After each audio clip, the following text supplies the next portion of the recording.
Mira tu pantalla. Ahora, mira esa luz que te llama. ¿Sabes quién controla lo que ves? Probablemente tú vas a decirme, sí, lo sé. Y probablemente, asimismo, piensas que tu computadora es tuya, que el software que usas está ahí porque tú lo elegiste, y que cuando abres una aplicación es tu decisión. Y para mí, ese pensamiento, la verdad es que es muy tierno. Te voy a contar una verdad incómoda. La mayoría del mundo digital que es no fue construido por las corpos que te vendieron esos dispositivos. Fue construido por personas que hicieron algo radicalmente diferente. Y luego esas mismas corpos lo robaron, lo esclavizaron. Esto es a lo que quiero llegar hoy. Hoy vamos a hablar de la historia de Linux. Es básicamente un movimiento político que ni siquiera tú probablemente sabías que es político.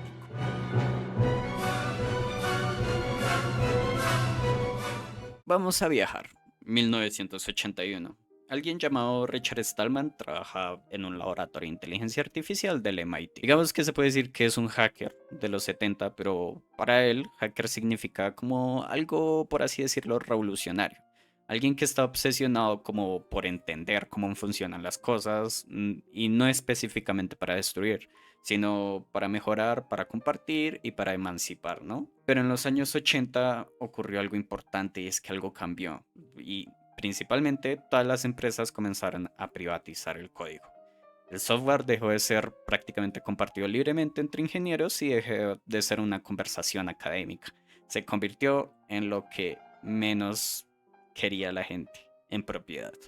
Stallman llegó a experimentar esto como básicamente un robo, como si sus colegas y sus amigos de repente le dijeran como, mira, sabemos que esto lo construimos juntos, pero ya no es tuyo. Ahora es nuestro y si lo tocas simplemente te clavaremos una demanda o te irás preso. Yo me imagino muy bien a Stallman pensando en su cabeza que había perdido casi todo lo que le importaba en su vida, incluso la posibilidad de usar software libre que llevaba usando tanto tiempo. Pero hay algo que ustedes tienen que enfatizar ahí, ¿no? Y es la palabra libre. Y libre no significa exactamente gratis, significa como en libertad de expresión. No puedes modificar, no puedes entender, no puedes compartir. Y eso es control. Eso básicamente es opresión. En el 83, Stallman comienza a hacer algo radical. Anuncia que va a crear un sistema operativo completamente libre. Y aquí es donde nace GNU. Y GNU es algo casi que metapoético, como si dijera, no voy a imitarlos, simplemente voy a superarlos. 2 años después, Stallman simplemente decide crear la Free Software Foundation. El nombre suena muy burocrático, pero es una institución revolucionaria. Su propósito explícito básicamente es liberar a toda la humanidad de la opresión del software privativo que lleva ocurriendo todo este maldito tiempo. Él no estaba hablando de tecnología, estaba hablando de poder, de quién controla cuando usas una máquina, de si eres un usuario o un cautivo, o, en muchos casos, un activo. Puede que Stallman no inventara Linux como tal, pero sin Stallman, Linux nunca habría sido posible. Y eso es lo interesante. Vamos a viajar un poquito al futuro. Vámonos al 91. En el 91 pasó que Linus Torvalds, básicamente un estudiante finlandés, se aburre con Minix, que era un sistema operativo educativo. En lugar de simplemente aceptar como todas esas limitaciones que hace, se pone a modificar, a mejorarlo. Básicamente modifica su código por completo.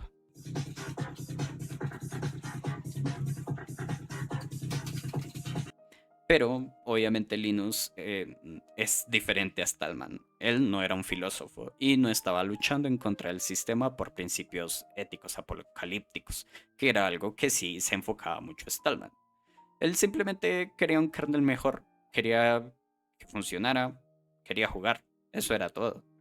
Sin embargo, cuando el kernel comienza a crecer, cuando otros programadores ven que Linus está construyendo algo, sucede algo crucial y él elige la licencia pública general, GNU. La GPL, básicamente para los que no lo saben, es una licencia que básicamente protege el software libre, donde todo el mundo puede modificar, agregar, hacer lo que quieras con el código, pero menos privatizarlo.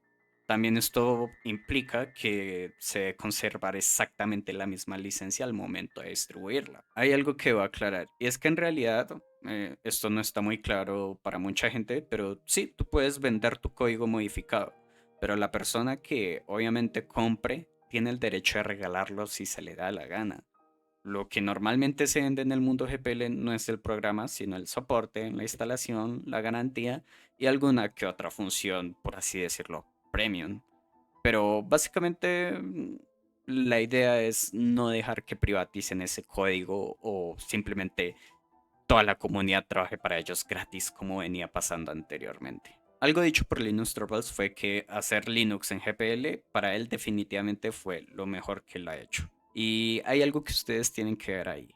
Un pragmático sin intenciones políticas heredó la revolución filosófica de Stallman. Y para mí eso es algo increíble, la verdad.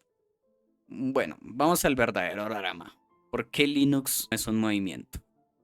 Es, en realidad, para aclarar esto, son dos movimientos que chocan constantemente. Por un lado tienes a Richard Stallman y la Free Software Foundation. Prácticamente la parte revolucionaria del código. Para ellos el software privativo es una basura, es inmoral.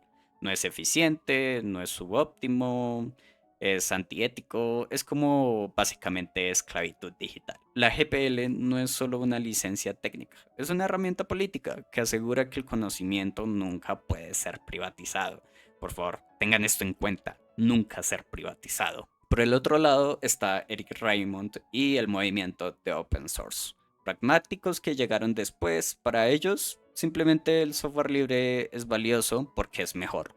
Es más seguro, es más innovador y no porque sea moralmente superior. Es una cuestión técnica y ya está. Y económica, no ideológica. Para Stallman, básicamente, Raymond nunca apoyó las ideas éticas del movimiento del software libre. Él más bien intenta debilitarlo. Y ya sé que te vas a preguntar, ¿cómo así que debilitarlo? ¿De qué carajos estoy hablando? Bueno, un programador está intentando debilitar el movimiento para el cual trabajó. Sí. ¿Y por qué? Porque está peleando por la narrativa del poder. Si Linux es simplemente código abierto, que funciona mejor, entonces es una herramienta. Los capitales lo pueden usar, adaptarla y venderla.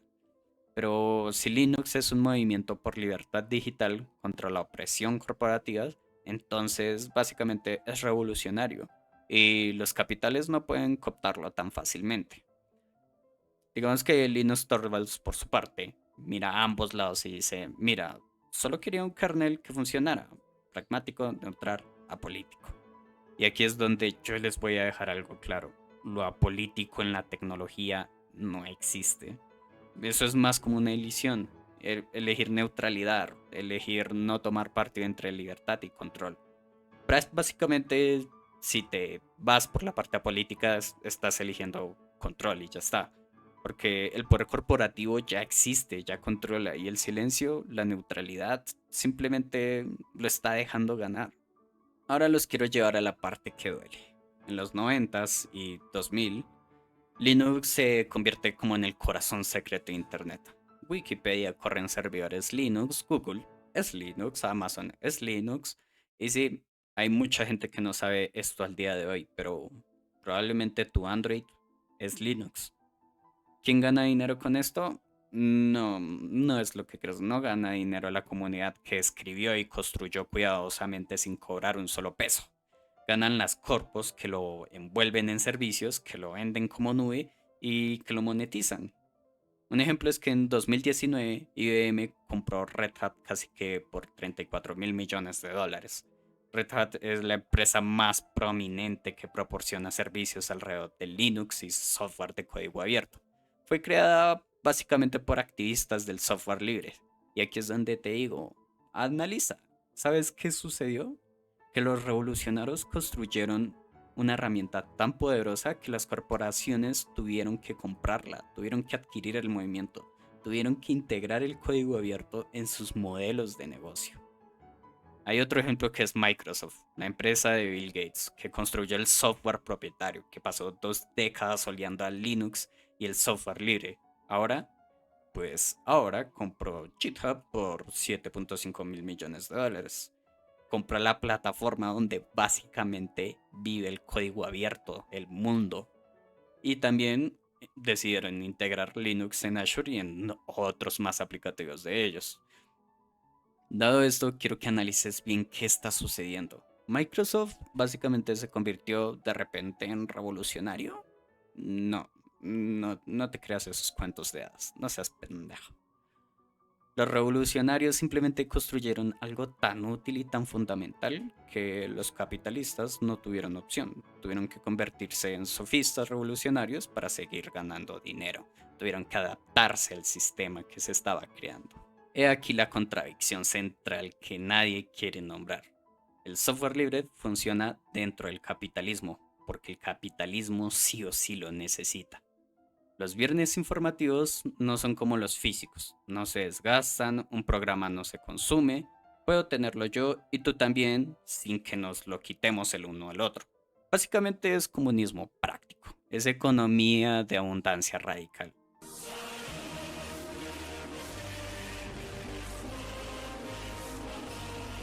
Eso asusta al capitalismo y lo asusta porque viola la lógica de la escasez que legitima el poder corpo. La solución coopta el movimiento, abraza el código abierto, pero transforma su significado. Ellos básicamente lo que hacen es que ya no sea libertad, es innovación empresarial.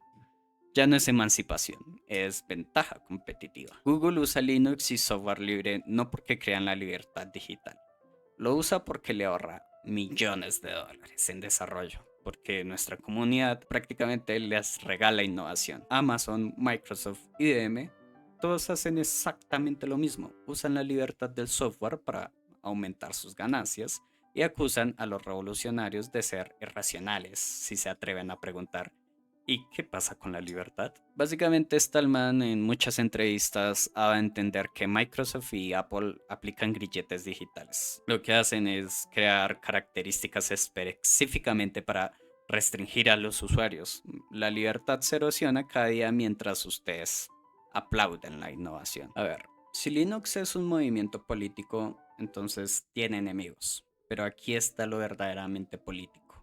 Los enemigos están dentro.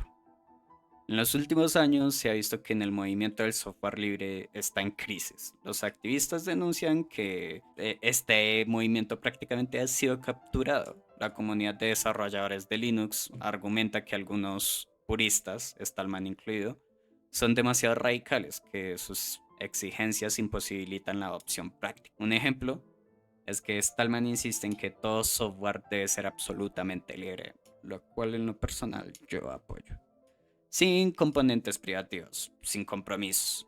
Pero el kernel Linux de hoy incluye firmware privativo para ciertos dispositivos. No porque Torvalds sea un traidor o algo así, sino porque la realidad material del capitalismo lo obliga. Los teléfonos, la máquina, el hardware están diseñados para trabajar solo con ciertos controladores. Y esto básicamente se traduce o usas componentes privativos o tu dispositivo con Linux simplemente no va a funcionar en muchos dispositivos. Stallman obviamente ve esto como compromiso moral. Digamos que Torvalds solo lo ve como un pragmatismo necesario. Y te preguntarás, ¿quién tiene la razón? Bueno, ambos. Y aquí está la trampa. Si Linux es puramente libre, permanece ideológicamente puro, pero marginalizado. Y si Linux es pragmático, se convierte en dominante, pero capturado por las corpos, básicamente. No hay escape. Es como una contradicción dialéctica sin síntesis. Es el software libre atrapado en el corazón del sistema que pretendía destruir. Ya lo sé, algo muy irónico. Pero ahora veamos lo realmente político. No es sobre el código, es sobre el poder que confiere el código. En 2025 prácticamente vivimos en una sociedad completamente gobernada por software, algoritmos que deciden qué información ves, deciden si obtienes un crédito, deciden si eres un criminal o futuro o no, te estoy mirando a ti, China, y deciden si mereces un empleo. ¿Quién controla estos algoritmos? Obviamente no el software libre, son corpos privatistas. Microsoft, Apple, Amazon, Google. entre otras. Ahora bien, de ese software la mayoría corre sobre Linux. O sea, bibliotecas de software abierto, se apoya en el trabajo gratuito de millones de comunidades del software libre, pero los algoritmos de vigilancia que viven en ese Linux, que monitorean básicamente tus búsquedas, que rastrean tu ubicación y predicen tu comportamiento de la manera más arbitraria posible, esos son privativos, esos son propiedad corpo, esos son los que importan. Me imagino que ya probablemente estás viendo la trampa. El software libre ganó. ¿Viste la trampa? El software libre básicamente ganó y ganó completamente. Linux es el sistema operativo básicamente más dominante en el mundo, corriendo en más máquinas que Windows, Mac y iOS, que son servidores y otras cosas, es diferente. Pero, por así decirlo, aún así perdió la guerra política, porque la victoria del software libre coincide exactamente con el ascenso de un nuevo sistema de control, el capitalismo de la vigilancia, el que te monitorea algorítmicamente y saca la extracción de datos conductuales. Stallman básicamente lo vio venir. Por eso desde hace años, Stallman básicamente es un nómada que lo único que hace, no usa Facebook, no usa celulares, no usa redes sociales, no usa nada. Básicamente diciendo que rechaza una prisión digital. Y aquí es donde duele mirar, porque muchos de los primeros hackers, muchos de los que construyeron Linux, ahora trabajan con las corpos, que supuestamente eran el enemigo. Y tú dirás, ¿vendieron sus almas? Y no, simplemente necesitaban vivir, pagar renta, cuidar familias, darles de comer a sus hijos. Y las corpos les ofrecieron dinero y salarios altos, prestigio básicamente. La promesa de que podían cambiar el sistema desde adentro. Y resulta que el cambio desde adentro normalmente significa que el interior te cambia a ti. Bueno, vamos a dejar algo claro y es porque es realmente político. Vamos a ser claros. Cuando digo que Linux es un movimiento político, no estoy hablando de partidos políticos, no estoy hablando de izquierda o de derecha, aunque el movimiento revolucionario construyó sus fundamentos, hay que dejarlo claro. Yo estoy hablando de que los filósofos griegos llamaban lo político, la pregunta fundamental sobre quién tiene poder, cómo se ejerce ese poder, quién se beneficia y quién es oprimido. Toda tecnología es política, porque toda tecnología es poder materializado. El software es política escrita en un segundo o quizás 0 segundos. Es una respuesta a preguntas fundamentales. ¿Quién controla qué? ¿Quién ve qué? ¿Quién decide qué es permitido? El software privativo responde, una corpo controla absolutamente todo. Tú solo usas lo que ellos permiten. El software libre responde, nadie te controla, tú controlas tu máquina, entiendes cómo funciona, puedes modificarlo, puedes hacer lo que quieras con él. Esas son dos visiones políticas opuestas. La primera es autoritarismo tecnológico y la segunda, bueno, básicamente es revolucionario, aunque sea accidentalmente. En los últimos años, básicamente, estamos viviendo una de las cosas más aterradoras. Y es básicamente que las grandes tecnológicas no solo adoptan Linux y no solo adoptan el código abierto, están adquiriendo los espacios donde el código abierto vive. Microsoft compró GitHub. GitHub es donde millones de desarrolladores colectivos publican su trabajo. Es el corazón del movimiento de software libre. Y ahora una corporación que pasó 30 años odiando al software libre, bueno, ahora la controla. Estamos en proceso de ver una captura final, una absorción definitiva. El movimiento revolucionario fue tan exitoso y tan dominante que ahora es tan valioso que simplemente lo compraron. Es como si la Revolución Francesa hubiera ganado y de repente los monarcas europeos dijeron, ¿saben qué? Hay democracia, ténganlo por seguro, pero la democracia la dirigimos nosotros. Entonces, ¿Linux es un movimiento político? Claro que sí. ¿Es revolucionario? Claro que sí. ¿Ganó? Técnicamente ganó todo. Linux domina, el software abierto es práctica estándar e incluso Microsoft, el enemigo por así decirlo jurado, ahora se podría decir entre muchísimas comillas que es un defensor del código abierto. Por último, solo les quiero dejar una advertencia. Y es que la próxima batalla no será sobre software. Básicamente, la próxima batalla se trata de privacidad, vigilancia y qué significa ser libre en un mundo donde todo está codificado. Linux fue el primer acto, el movimiento que demostró que la revolución tecnológica era posible. Y se viene un próximo enemigo, y esta vez el enemigo es el sistema mismo. Y bueno, eso ha sido todo. Espero les haya gustado el video. Te agradecería que dieras un like y te suscribieras. La verdad, me esforcé muchísimo en este guión. Entonces, si puedes darle like y suscribirte, lo agradecería mucho. Por favor, hazlo. Suscríbete, dale like, coméntame tu opinión. Me encantaría saber tu opinión con respecto a este tema. O sea, créanme, este tema es demasiado interesante para mi gusto. Y es un tema que trae mucho debate, así que me encantaría leerlos en los comentarios como sus opiniones. Recuerden que el software libre también entra la libre expresión, así que los invito a hacer eso en los comentarios, a demostrar su apoyo al software libre y a la libertad. Así que nada, eso ha sido todo. Gracias por ver. No olvides suscribirte.